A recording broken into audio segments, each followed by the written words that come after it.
একদম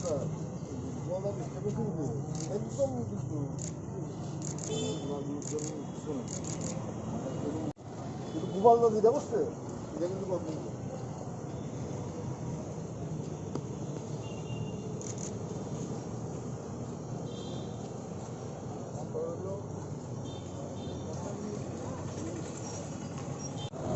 আজকে আমরা করছি এমন দিনে ত্রিপুরার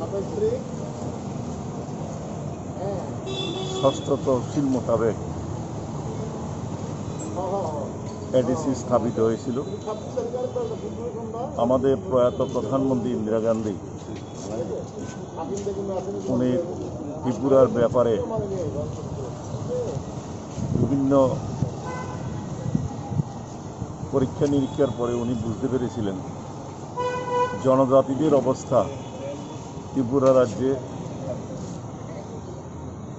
অন্যান্য সম্প্রদায়ের সঙ্গে তাল মিলিয়ে চলতে পারছে না। অর্থনৈতিক, রাজনৈতিক, সামাজিক এবং বিভিন্ন উন্নয়ন কর্মসূচি মুখ থুবড়ে পড়েছে। ওরা সংবিধানের স্বাদটা পাচ্ছে না সত্যিকারে। তখন উনি মনে করেছিলেন ষষ্ঠ তফসিল মোতাবেক পিপিএডিসি গঠন করলে পরে ট্রাইবেল এরিয়া তথা জনজাতিকে উন্নয়নের জন্য সংবিধান মোতাবেক যে অধিকারগুলি এগুলি সরাসরি তাদের হাতে পৌঁছে দেওয়া যাবে। সেই জন্য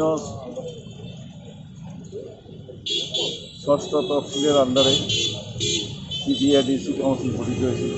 কিন্তু দেখা গেল ইন্দিরা গান্ধী যে চিন্তাধারার ভিত্তিতে এডিসি ষষ্ঠ তফসিল উনি দিয়েছিলেন, ষষ্ঠ তফসিলের আন্ডারে ত্রিপুরাতে পিপিএডিসি গঠন করেছিলেন, সেটার সুফল পায়নি জনজাতিরা তথা পিপিএডিসি অঞ্চলে যারা বসবাসকারী তারা সেটা থেকে বঞ্চিত হয়েছে।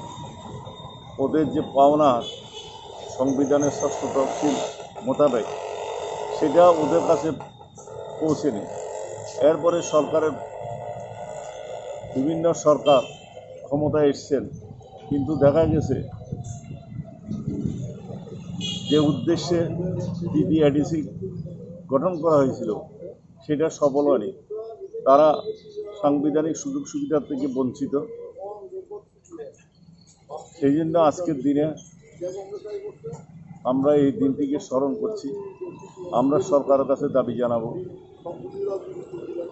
ষষ্ঠ তফসিলের আন্ডারে যেসব সুযোগ সুবিধা তাদের পাওয়ার কথা সেই সুবিধা এবং অধিকারগুলি যাতে সুপ্রতিষ্ঠিত হয়, সরাসরি এডিসিতে যাতে তাদের যে প্রাপ্য টাকাটা কেন্দ্রীয় সরকার সংবিধান সংশোধনের মধ্য দিয়ে সেই টাকাটা সরাসরি এডিসিতে পাঠাবে।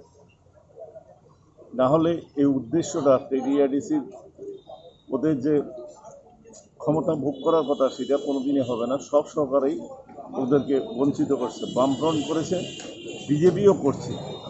এবং এটার থেকে বেরিয়ে আসতে গেলে একমাত্র সরাসরি যে বরাদ্দ টাকাটা সেটা এডিসির হাতে পৌঁছে দেওয়া, আমরা সেই দাবি করছি আজকে এবং ইন্দিরা গান্ধীকে স্মরণ করছি।